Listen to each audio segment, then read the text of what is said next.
রহমানির রহিম। আজকে আমরা এখানে সমবেত হয়েছি শহীদ শেখ রাসেলের ৬২তম জন্মদিন উপলক্ষে বিশেষ অনুষ্ঠানে। যারা সংযুক্ত রয়েছেন আপনাদের সকলকে আমার আন্তরিক ধন্যবাদ জানাচ্ছি। একটা ছোট শিশু, বয়স মাত্র 10 বছর, তাকে ঘাতকের নির্মম বুলেট কেড়ে নিল এই পৃথিবী থেকে। তার জীবনটাকে গড়তেও পারলো না, তার জীবনের স্বপ্ন পূরণ করতে পারলো না, চিরদিনের জন্য সে হারিয়ে গেল। কিন্তু এই হারিয়ে যাওয়াটা তো খুব স্বাভাবিক না, অত্যন্ত নিষ্ঠুর ভাবে তাকে হত্যা করা হলো। কিন্তু কেন? এই কেনর উত্তর আমি কোথায় পাবো? আমাদের ছোট্ট রাসেল সোনামণি কত আদরের আমাদের।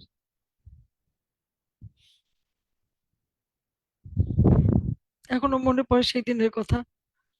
আমি তো বড় বোন, রাসেলের জন্ম হলো, আমরা কি খুশি। আমি সাথে সাথে ছুটে গেলাম। আমার বড় ফুফু মেজো ফুফু সেখানে। 32 নম্বর বাড়িতেই রাসেলের জন্ম। আর রাসেলের জন্মটা হয়েছিল যে কামরায়, ওটা আমারই কামরা, ওই কামরায় রাসেলের জন্ম।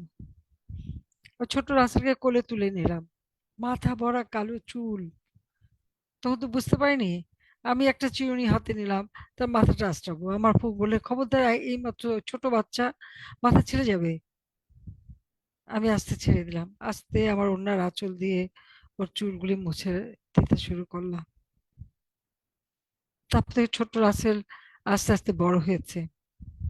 আমরা ভাই বোন সবসময় রাসেলের দিকে খেয়াল রাখতাম এবং প্রতি 3 মাস পর পর তার ছবি তুলতাম।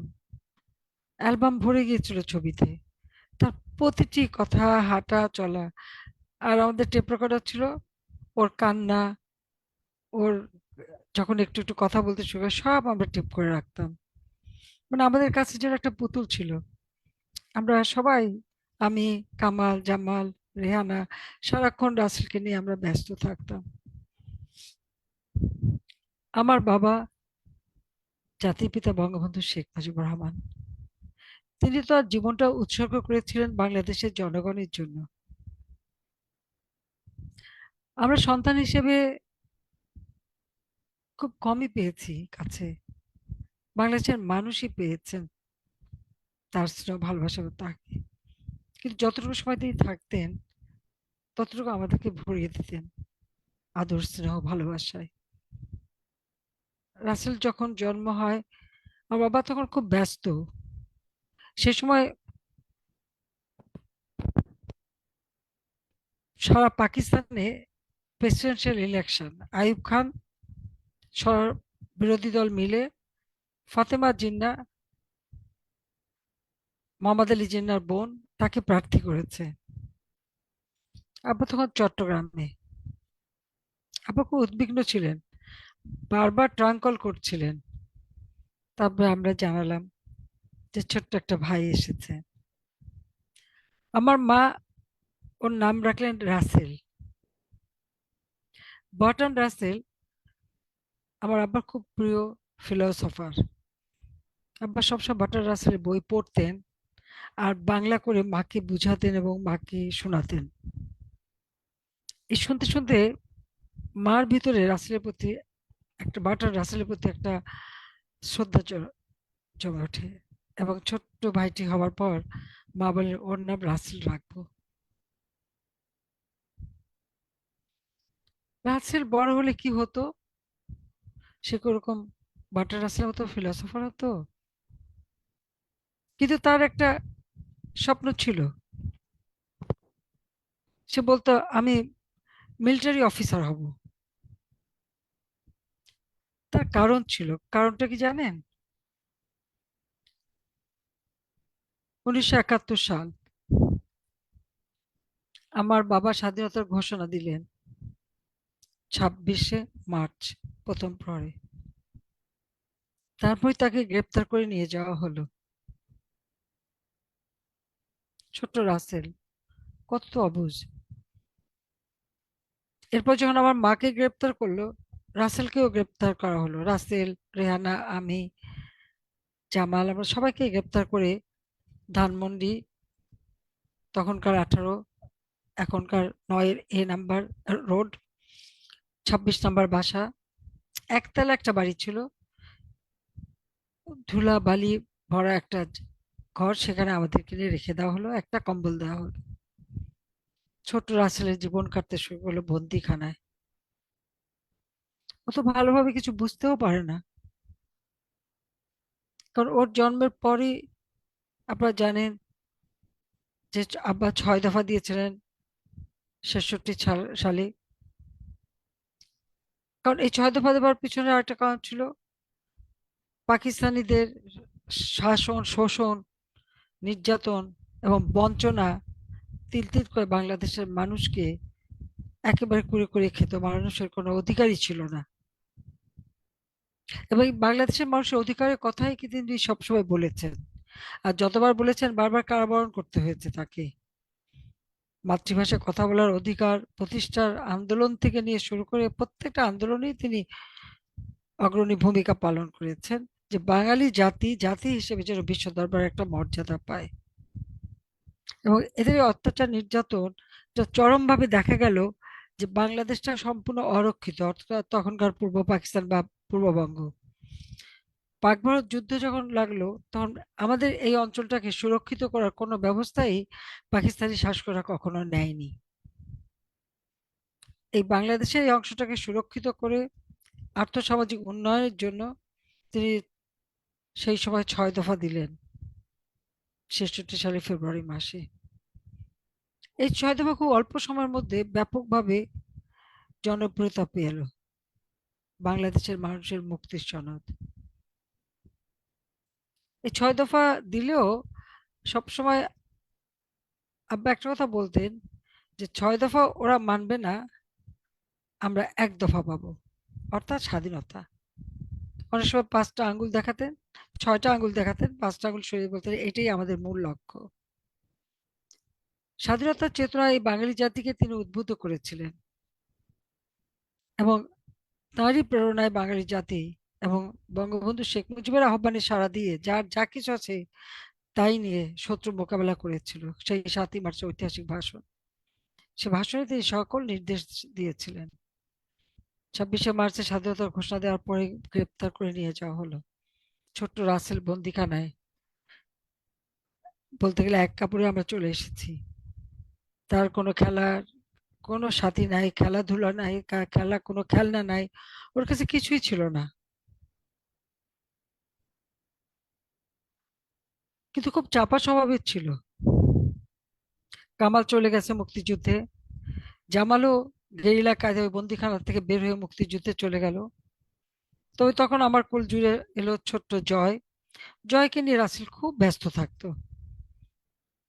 যখন যুদ্ধ শুরু হলো, ওই যখন এয়ার অ্যাটাক হতো, ও পকেট থেকে তুলে বের করে জয়ের কানে দিত। এবং সেই সময় মিলিটারিদের ওখানে থেকে ওর ভিতর হলো যে ও একটা দিন মিলিটারি অফিসার হবে বাংলাদেশের জন্য। তার স্বপ্নটা অধুরা রয়ে গেল। দেশ স্বাধীন হবার পর রাসেল স্কুলে যাওয়া শুরু করলো, ল্যাবরেটরি স্কুল, ইউনিভার্সিটি ল্যাবরেটরি স্কুলে পড়াশোনা করতো।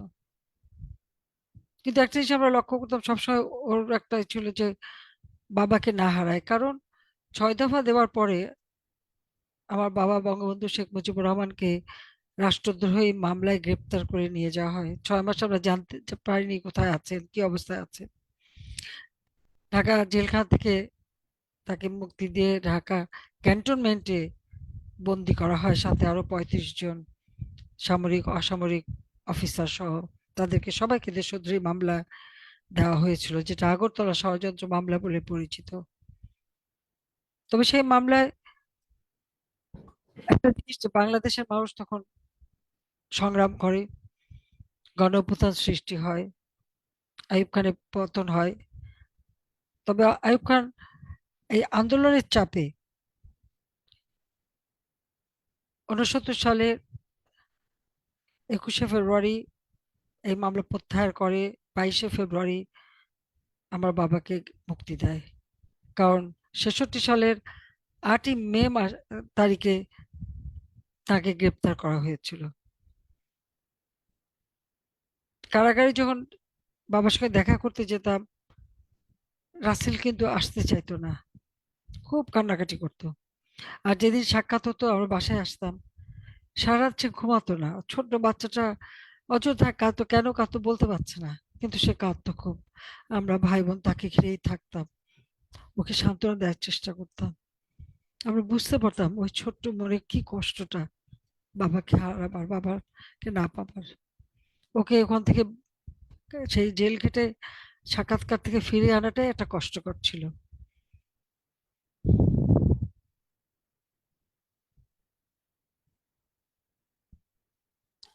আমার বাবা তার জীবনটাকে তো উৎসর্গ করেছিলেন বাংলাদেশের জনগণের জন্য। 1973 সালে 30শে মে তিনি লিখেছিলেন একটা নোটবুকে, আমি কোড করছি, বঙ্গবন্ধু বলেছিলেন কোড, একজন মানুষ হিসেবে সমগ্র মানব জাতি নিয়েই আমি ভাবি। একজন বাঙালি হিসেবে যা কিছু বাঙালিদের সঙ্গে সম্পর্কিত, তাই আমাকে গভীরভাবে ভাবায়। এই নিরন্তর সম্পৃক্তির উৎস ভালোবাসা, অক্ষয় ভালোবাসা, যে ভালোবাসা আমার রাজনীতি এবং আমার অস্তিত্বকে অর্থবহ করে তোলে। আনকোট। শেখ মুজিবুর রহমান, 30/5/1973। তিনি তো সকল মানব জাতি আর বিশেষ করে বাঙালিদের অধিকারের কথাই চিন্তা করতেন, এবং এই চিন্তার মধ্য থেকেই স্বাধীন দেশ, এরপর দেশটাকে তিনি গড়ে তুললেন স্বল্পোন্নত দেশে, একটা যুদ্ধ বিধ্বস্ত দেশকে অতি অল্প সময়ের মধ্যে। দেশের প্রতি ভালোবাসা, মানুষের প্রতি ভালোবাসা না থাকলে এত অল্প সময়ে এই শোষিত বঞ্চিত মানুষের ভাগ্য পরিবর্তনের জন্য এত কাজ কেউ করতে পারে না। তিনি জাতীয় ঐক্যের ডাক দিয়েছিলেন, কারণ তখন বাংলাদেশে আর রাজনৈতিক দল নাই তো, কারণ মুসলিম লীগের তো প্রায় শেষ ভরাডুবি। কিছু আমাদের বামপন্থী দল ছিল, তাছাড়া তেমন কোনো রাজনৈতিক দলও ছিল না। কিন্তু ছোট ছোট যে দলগুলি ছিল, তাদের পক্ষে কোনোদিনই ইলেকশন জিতে ক্ষমতা আসা সম্ভব ছিল না। কিন্তু রাষ্ট্র পরিচালনার ক্ষেত্রে বঙ্গবন্ধু চেয়েছিলেন তাদেরকেও সম্পৃক্ত করতে। তাই তিনি স্বাধীনতার পরেই মাত্র 10 মাসের মধ্যে একটা সংবিধান উপহার দিলেন। আবার সেই সংবিধানের ভিত্তিতে 1973 সালে নির্বাচন হলো। হ্যাঁ, খুব স্বাভাবিক, একক সংখ্যাগরিষ্ঠতা আওয়ামী লীগের। এবং এরপর তিনি পদক্ষেপ নিলেন, যখন 74 সালে দুর্ভিক্ষটা ঘটানো হলো, তারপরই তিনি সিদ্ধান্ত নিলেন যে নগদ অর্থ দিয়ে কেনা খাদ্য বাংলাদেশে আসতে দিল না। চক্রান্ত করে, দুর্ভিক্ষ করে হাজার হাজার মানুষ হত্যা করলো। তাহলে সকলের আগে আমাদের নিজেদেরকে নিজের পায়ে দাঁড়াতে হবে, আত্মমর্যাদাশীল জাতি হতে হবে। সবসময় বলতেন যে ভিক্ষুক জাতি ইজ্জত থাকে না। তা আমরা রক্ত দিয়ে স্বাধীনতা এনেছি, আমরা ভিক্ষুক জাতি হব কেন? তখন তিনি জাতীয় ঐক্যের ডাক দেন, এবং বাংলাদেশ আওয়ামী লীগকে আরো অন্যান্য সকল দল, ছোটখাটো দল সবাইকে সম্পৃক্ত করে তিনি জাতীয় ঐক্য গড়ে তোলেন এবং কৃষক শ্রমিক আওয়ামী লীগ গঠন করেন। এই কৃষক শ্রমিক আওয়ামী লীগের ছোট অ্যাব্রাভিয়েশন হচ্ছে বাকশাল। এই বাকশাল দেওয়া হলো, কিন্তু এই বাকশাল যে উদ্দেশ্য নিয়ে তিনি করলেন, তাকে এক শ্রেণীর লোক বিকৃতভাবে উপস্থাপন করে এবং এখনো করে যাচ্ছে। তা আমার খুব অবাক লাগে যে কৃষক শ্রমিক আওয়ামী লীগ নাম দেওয়াতে আর জাতীয় ঐক্যের ডাক দিয়ে অন্যান্য সব দলকে সম্পৃক্ত করে তিনি যে দেশকে অর্থনৈতিকভাবে, অর্থাৎ উৎপাদন বৃদ্ধি, রাজনৈতিক, অর্থনৈতিক, সামাজিক এবং সাংস্কৃতিক মুক্তি নিয়ে এসে দেশকে গড়তে চাইলেন সকলকে সঙ্গে নিয়ে। এই জিনিসটা তারা কেউ উপলব্ধি করে করে না, করলেও এর মধ্য দিয়ে যে এই ঘুণে ধরা সমাজ ব্যবস্থা ভেঙে একটা নতুন সমাজ গড়ে উঠবে, সেটাই বোধহয় তারা চায়নি। কিন্তু জাতির পিতা বঙ্গবন্ধু বলেছিলেন, এই ঘুণে ধরা সমাজ ভেঙে আমি নতুন সমাজ গড়ব, আর ঔপনিবেশিক শাসন ব্যবস্থার পরিবর্তে গণমুখী শাসন ব্যবস্থা আমি গড়ে তুলব। সেজন্য প্রত্যেকটা মহকুমাকে তিনি জেলা রূপান্তর করলেন, এবং জেলা গভর্নর নিযুক্ত করে প্রত্যেকটা জেলার জন্য কিভাবে এক একটা জেলা এবং সেই এলাকার মানুষের সার্বিক আর্থসামাজিক উন্নতি করা যায়, উৎপাদন বৃদ্ধি করা যায়, বাংলাদেশকে খাদ্যে স্বয়ংসম্পূর্ণ করা যায়, বাংলাদেশের মানুষের অন্ন, বস্ত্র, বাসস্থান, চিকিৎসা, শিক্ষার ব্যবস্থা করা যায়, সেটা করার জন্য তিনি এই পদক্ষেপটা নিলেন, দ্বিতীয় বিপ্লবের কর্মসূচি ঘোষণা দিলেন। যারা আমাদের স্বাধীনতা বিরোধী এবং তাদের দোসর, অথবা যারা আমাদের স্বাধীনতার বিরুদ্ধতা করেছিল, যারা চায়নি বাংলাদেশ স্বাধীন হোক, পাকিস্তানকে অস্ত্র দিয়ে সহযোগিতা করেছিল, তাদের চক্রান্ত কিন্তু অব্যাহত থাকলো। এবং তাদের এই চক্রান্তের ফলেই যখন তিনি দেশটাকে গড়ে তুললেন এবং এই পদক্ষেপ নিলে দেখা গেল আর্থসামাজিক ভাবে দেশের খুব দ্রুত উন্নতি হচ্ছে, এবং বাংলাদেশে প্রবৃদ্ধি 9 ভাগে উন্নীত হলো, বাংলাদেশ স্বল্পোন্নত দেশ হিসেবে জাতিসংঘের স্বীকৃতি পেল। যখন সবকিছু সুন্দরভাবে চলছে, মানুষ নতুন ভাবে বাঁচার স্বপ্ন দেখছে, ঠিক সেই সময় 1975 সালে 15ই আগস্ট, 32 নম্বর বাড়ি, যে বাড়ি থেকে জাতির পিতা বঙ্গবন্ধু শেখ মুজিবুর রহমান স্বাধীনতা ঘোষণা দিয়েছিলেন, যে বাড়িতে আমার রাসেলের জন্ম, নিচতলা, তখনও একতলা বাসা, নিচতলার যে ঘরটা আমি থাকতাম, আমার ওই ঘরেই কিন্তু রাসেলের জন্ম।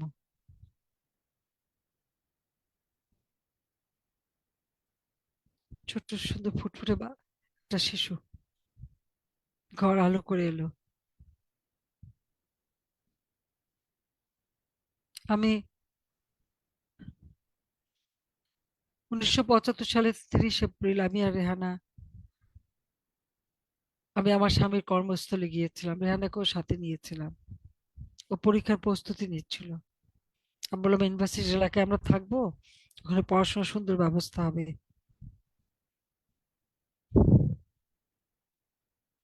আমি রাসেলকেও নিয়ে যেতে চেয়েছিলাম,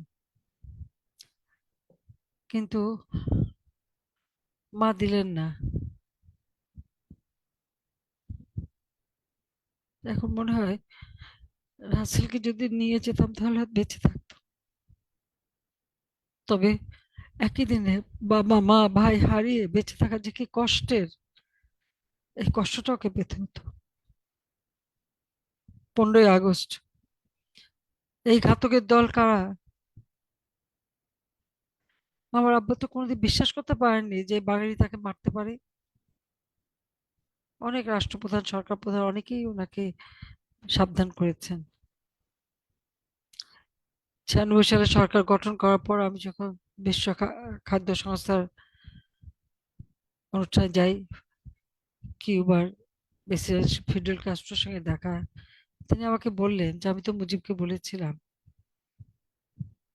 কিন্তু তার তো অগাধ বিশ্বাস ছিল তার মানুষের উপর, কিন্তু সেই মানুষগুলি এইভাবে বেইমানি মুনাফিকি করবে, এটা তো উনি কখনো ভাবতে পারেননি। আমার মাঝে মাঝে কি মনে হয় জানেন? মনে হয় ঠিক আব্বা যখন দেখলে এই ঘাতকের দল ওখানে, আমি শুনেছি ওখানে একজনই তো বেঁচে ছিল, আর মামলার প্রসিডিংস দেখা যায় তিনি কিন্তু চিনেছিলেন যারা গিয়েছিল, জিজ্ঞেস করেছেন তোরা কি চাস, সঙ্গে সঙ্গে গুলি।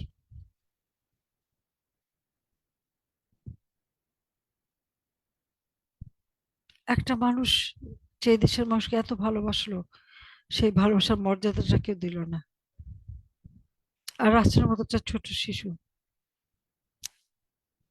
সকলের শেষে রাসেলকে নিয়ে ও যখন মায়ের কাছে যাব, মায়ের কাছে ও কান্নাকাটি করছে, কারণ ওকে আমাদের কাজের ছেলে ছিল রমা ও রহমান, ডাকনাম রমা বলে ডাকতাম আমরা ছোট্টবেলা থেকে ও রাসেল সাথে খেলতো। ও রাসেলকে নিয়ে কোনো মতে একতলায় পালিয়ে যায়। সেখান থেকে ঘাতকরা নিয়ে যায়, আম গাছ তলায় লাইন দিয়ে দাঁড় করায়, জিজ্ঞেস করে।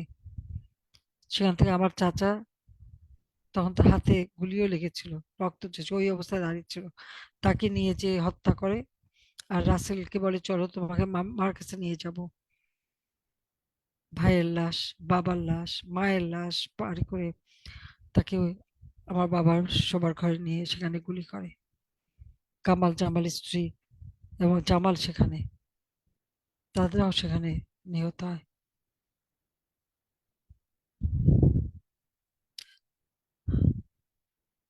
আমি চেয়েছিলাম এই বাংলাদেশ এমন ভাবে গড়ে উঠবে, রাস্তার মতো ছোট শিশুদের জন্য আর জীবন দিতে না হয়। বাংলাদেশের মানুষের জীবনে শান্তি, নিরাপত্তা, অর্থনৈতিক সমৃদ্ধি যেন হয়। বাংলাদেশের প্রতিটি ঘরে ঘরে যেন আলো জ্বলে। বাংলাদেশের মানুষ যেন বিশ্ব দরবারে মাথা উঁচু করে বলতে পারে যে আমরা বাংলাদেশের, বাংলা আমাদের দেশ, আমরাই এই দেশ স্বাধীন করেছি রক্ত দিয়ে। আমি তো এইটুকু দাবি করতে পারি যে হ্যাঁ, আমি কিন্তু সেটা করেছি। আপনাকে একবার ভাবতে পারেন, মানুষ, সে একজন আপনজন মারা গেলে কেউ সহ্য করতে পারে না। আর আমরা যারা 15ই আগস্ট আপনজন হারিয়েছি, আমাদের কি অবস্থা? আমরা দুটি বোন, একদিনে সেই 15ই আগস্ট সকালে শুনলাম বাংলাদেশে কু হয়েছে। আমার মুখ থেকে তখনই বেরোলো, তাহলে তো আমাদের আর কেউ নেই। তখনও খবরটা পাইনি, বাংলাদেশ থেকে কোনো খবর যেত না, এই অবস্থা ছিল। পরে জানতে পারলাম যে না, কেউই নাই। এমনকি আমার রাসেল, ছোট রাসেলকে ওরা ছাড়েনি। ওরা কেন এই ছোট শিশুটিকে খুন করলো? কেন করলো জানেন? 5ই আগস্ট আমাকে আর রেহানাকে হত্যা করতে চেয়েছিল।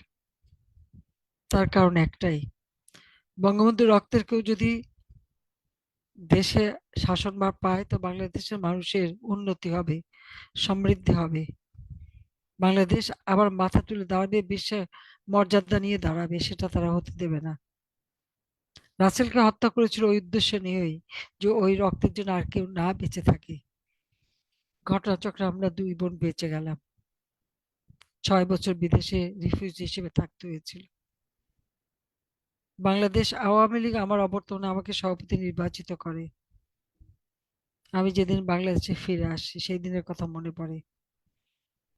30শে জুলাই যেদিন বাংলাদেশে থেকে ছেড়ে যায় কামাল, জামাল, রাসেল, কামালের, জামালের স্ত্রী সুলতানা, কামাল খুকি এবং রোজি, পারভিন জামাল রোজি, ওরা সবাই তো এয়ারপোর্টে ছিল, আমাদেরকে বিদায় জানালো।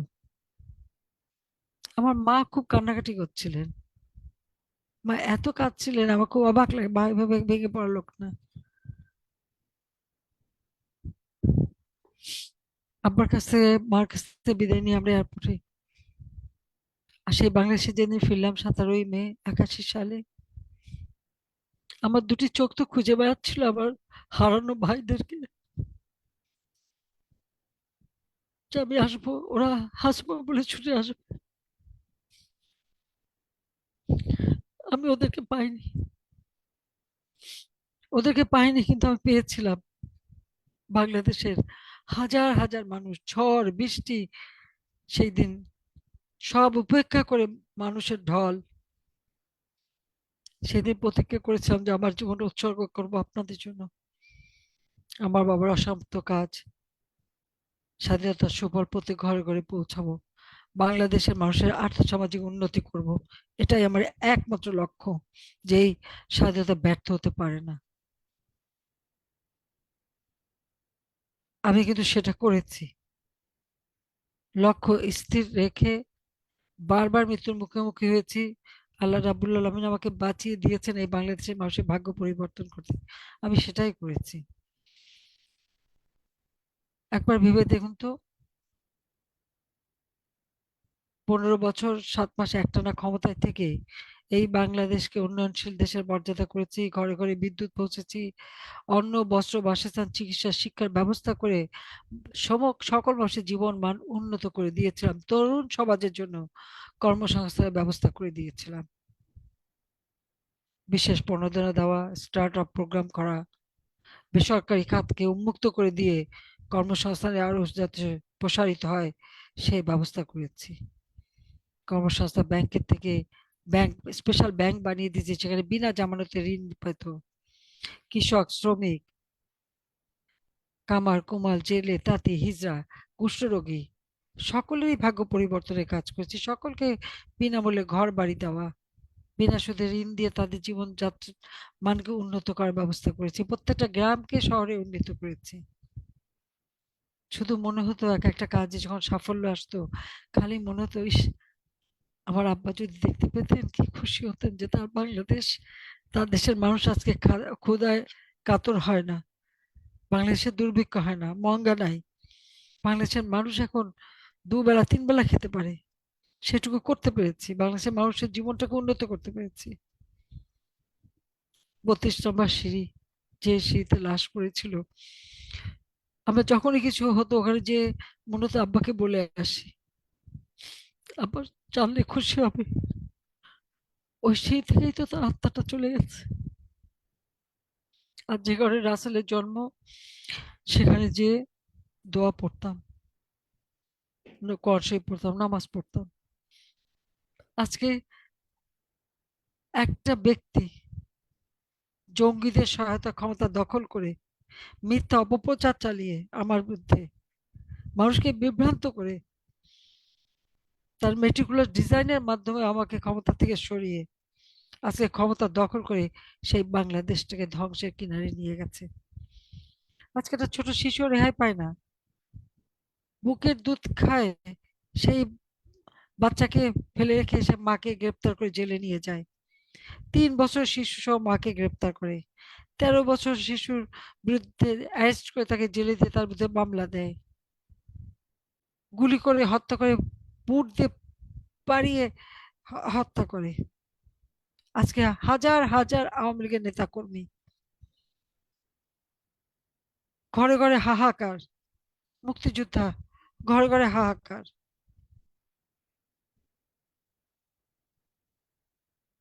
15ই জুলাই থেকে যারা আহত হয়েছিল, আমি তো প্রত্যেকের চিকিৎসার ব্যবস্থা করেছি আমি নিজে। যারা নিহত হয়েছে প্রত্যেকটা পরিবারের সঙ্গে আমি সাক্ষাৎ করেছি, তাদের সহায়তা করেছি। কারণ আমি তো মানুষ খুন করতে আসিনি, আমি তো কাউকে খুন করিনি। কিন্তু আজকে আপনারা দেখেন, আমার নামে আন্তর্জাতিকভাবে মিথ্যা কথা বলে আমি নাকি সবাইকে হত্যা করেছি, 1400 লোক নাকি হত্যা করে ফেলেছি। আমার বিরুদ্ধে 400 450 মামলা, হত্যা মামলা আমাদের সকলের বিরুদ্ধে। তো 1400 মানুষকে মারলাম, তো মাত্র 450 মামলা দিল কেন? আবার এরই মধ্যে যাদের হত্যা করেছি তাতে 52 জন দেখা গেল তারা শহীদ হয়নি, নানা কারণে মারা গেছে। 15 জনের মতো জীবন্ত হেঁটে বাড়িতে ফিরে চলে এসছে। 15,000, 1400 তারা বলেছে, কিন্তু সাহায্য দিয়েছে মাত্র 600, মানে শহীদ পরিবারকে। তো বাকিরা গেল কোথায়? আওয়ামী লীগের অগণিত নেতাকর্মী, পুলিশ, আইনজীবী, সাংস্কৃতিক কর্মী, সাংবাদিকদের হত্যা করে অথবা গুম করে ফেলেছে। আওয়ামী লীগের যে কত নেতাকর্মীকে গুম করেছে তার হিসেব নেই, প্রায় 8,000 কম হবে না যাদেরকে হত্যা করেছে। আর আহত করা তো প্রত্যেক ঘরে ঘরে। বাংলাদেশে আজকে লাশ নদীতে ভাসে, এমন কোনো দিন নাই যে আওয়ামী লীগের নেতাকর্মীকে হত্যা করছে না। তাহলে এই হত্যাগুলি কারা করছে? আবু সাইদকে তো আমরা হত্যা করিনি, মুগ্ধকে আমি হত্যা করিনি। এটা তো মেটিকুলাস ডিজাইনের ফলে ইউনূসের বাহিনী হত্যা করেছে, এটা পরিকল্পিতভাবে। তারেক জিয়া বলেছে লাশ ফেলো সরকার পড়ে যাবে। আমি লাশ ফেলে তো ক্ষমতায় থাকতে চাইনি। যাদের জন্য এত উন্নতি করেছি, কাজ করছি, তাদের লাশ ফেলবো কেন? কিন্তু মিথ্যা অপবাদটা আন্তর্জাতিক ভাবে একেবারে টাকা খরচ করে করে সমানে চালিয়ে যাচ্ছে। আর মামলা তো কতগুলি মামলা চলছে, সাধারণ কোর্টে, আইসিটিতে, সব জায়গায় মামলা। আমার বিশ্বাস আছে সত্যের জয় হবে। আমি মানুষের জন্য কাজ করেছি, দল মত নির্বিশেষে সকলের ভাগ্য পরিবর্তন করেছি। সেখানে আমি কোনো দল দেখিনি। আমি বলছি আমি বঙ্গবন্ধুর মেয়ে, জাতির পিতার মেয়ে। আমি বাংলাদেশের প্রধানমন্ত্রী, সকলে আমার সমান। আমি সেভাবে করেছি। আমি নাকি গুম খুন করেছি, আয়নাঘর বানিয়েছি। এখন গুম হয় কেন? কত লোক গুম হচ্ছে, কোনো কেউ কোনো সংবাদ পরিবেশন করতে পারে, দিতে পারে? কত মেয়ে প্রতিনিয়ত রেপ করা হচ্ছে, প্রতিদিনে না হলেও 12 14 জন, 15 জন, 16 জন, 20 জন করে হত্যা হচ্ছে। মানুষের জীবনের কোনো মূল্য নেই তো। তো এই অবস্থার মধ্যে দেশটা, আজকে কোনো শিশুদের কোনো নিরাপত্তা নেই। আমি চাই না আমার রাসেলের মতো আর কেউ জীবন হারাক। সব শিশুদের জীবন নিরাপদ থাকুক, সব তরুণের কর্মসংস্থান হোক, নারীরা স্বাধীনভাবে চলতে পারুক, তাদের জীবন অর্থবহ হোক, তাদের জীবনের নিরাপত্তা আসুক। প্রতিনিয়ত নারীরা নির্যাতিত হবে, রেপ হবে, বালিকারা পর্যন্ত রেপ হবে, এটা আমরা চাই না। কিন্তু দুঃখের বিষয় যে বাংলাদেশে কোনো আইনের শাসন নাই, বাংলাদেশে কোনো নিয়ম নীতি নাই, কিছুই নাই। অস্ত্র আর ক্ষমতা যার হাতে তারাই সব শক্তিধারী। দুর্নীতি, স্বজনপ্রীতি, চুরি, চাঁদাবাজি, মাস্তানি, ঘরের মধ্যে ঢুকে যে কোনো লোককে যে কেউ মারবে, সেই মব, কি বলে, মব সন্ত্রাস, এটাই দেশ চালাচ্ছে জঙ্গিদের। আর আওয়ামী লীগের অগণিত নেতা কর্মী আজকে কারাগারে, তাদেরকে অত্যাচার নির্যাতন করে কারাগারে জেল হত্যা করে যাচ্ছে, একের পর এক তাদেরকে হত্যা করছে, তাদের বিচার, তাদের কোনো বিচার টিচার কিছু নেই। আজকে সেই আগস্ট মাস থেকে 2024-এ তারা কারাগারে বন্দী। আইনের শাসন নেই, কোনো ডিসিপ্লিন নেই। আজকে আগুন নিয়ে মানুষ মারা যায়, লাশ গুম করে। স্কুলে অ্যাক্সিডেন্টে মানুষ মারা গেল, সেই লাশ গুম করে। তাহলে গুম খুন কারা করছে? সেটা তো ইউনূসের মেটিকুলাস ডিজাইন। শিবির, বিএনপি আর ইউনূস বাহিনী মিলে এসব করে যাচ্ছে। বাংলাদেশ, কোনো মানুষের জীবনের নিরাপত্তা নেই, কোনো মানুষের জীবনে কোনো মূল্য নেই। কিন্তু মুখে কথা, সুন্দর সুন্দর কথা বলতে পারে, কিন্তু কেউ যাচাই করে দেখবে যে কি হচ্ছে বাংলাদেশে? কোনো সংবাদ কেউ পরিবেশন করতে পারবে না, করলেই তাকে শেষ।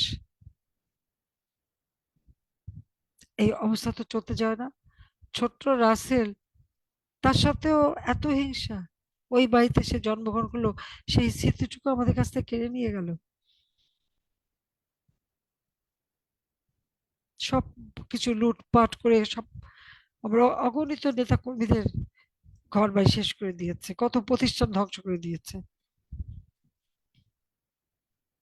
আমাদের যা গেছে গেছে, কিন্তু আমার সমস্ত দেশের মানুষের যে ক্ষতিটা হচ্ছে, এটা কিভাবে আবার আমরা ফিরে আসব? কিভাবে এই দেশের আবার উন্নতি হবে? তবে আমার বিশ্বাস আছে, জনগণের উপর আমার আস্থা আছে। একদিন আবার আমরা সুযোগ পাবো বাংলাদেশকে গড়ে তুলতে। রাসেলের হত্যাকারীদের বিচার আমি করেছি, ইনডেমনিটি দিয়েও তাদেরকে বাঁচাতে পারেনি। আজকে 15ই জুলাই 2024 সাল থেকে যারা এই হত্যাকাণ্ড ঘটিয়েছে, যদিও মামলা দিয়েছে আমাদের বিরুদ্ধে, কিন্তু হত্যাকাণ্ড যারা ঘটিয়েছে তাদেরকে তো দায় মুক্তি দেওয়া হয়েছে। কারণ তারা অপরাধ করেছে বলেই তো দায় মুক্তি দিয়েছে। এই দায় মুক্তি টিকবে না। যারা স্বজন হারা বেদনা নিয়ে কাঁদছেন, অবশ্যই তারা ন্যায় বিচার পাবেন, এটুকু আমি বলতে পারি। কারণ আমি তো ন্যায় বিচার দিয়েছি, করেছি, আবার করব ইনশাল্লাহ। আমি জাতির পিতা বঙ্গবন্ধু শেখ মুজিবুর রহমান, 15ই আগস্ট আমার মা বেগম ফজিলাতুন্নেছা মুজিব, আমার ছোট ভাই মুক্তিযোদ্ধা শেখ কামাল, মুক্তিযোদ্ধা শেখ জামাল, কামাল জামালের নবপরিণীতা বধূ সুলতানা কামাল রোজি জামাল, আমার ছোট্ট সোনামণি রাসেল, সকলের আত্মার মাগফিরাত কামনা করি। আমার একমাত্র চাচা শেখ আবু নাসের, আমার ফুফাতো ভাই যুবনেতা মুক্তিযোদ্ধা শেখ ফজলক মনি, তার অন্তঃসত্ত্বা স্ত্রী আরজু মনি, আমার ফুফা আব্দুল রব সানিয়াবাদ, মুক্তিযোদ্ধা, এবং তার 10 বছরের ছেলে আরিফ, 13 বছর মেয়ে বেবি, 4 বছর নাতি সুকান্ত, মুক্তিযোদ্ধা, তার ভ্রাতুষ্পুত্র সাংবাদিক শহীদ সেনিয়াবাদ, সাংস্কৃতিক কবি রিন্টু সহ আমার বাবার মিলিটারি সেক্রেটারি ব্রিগেডিয়ার জামিল এবং পুলিশ অফিসার সিদ্দিকুর রহমান সহ 15 আগস্টে যারা শাহাদাত বরণ করেছেন তাদের আত্মার মাগফিরাত কামনা করি। আল্লাহ আল্লাহ রাব্বুল আলামিনের কাছে বলি, সবাইকে মাফ করে দেন, সবাইকে বেহেশতে নসিব করেন, সবাই যেন, আর আপনারা বাংলাদেশের জনগণ, আপনাদের কাছে দোয়া চাই, আমার রাসেলের জন্য দোয়া করবেন যে রাসেল যেন বেহেশতের সুন্দর জায়গায় পায়। আমি তো আর পাবো না। সবাইকে ধন্যবাদ। জয় বাংলা, জয় বঙ্গবন্ধু, বাংলাদেশ চিরজীবী হোক। খোদা হাফেজ।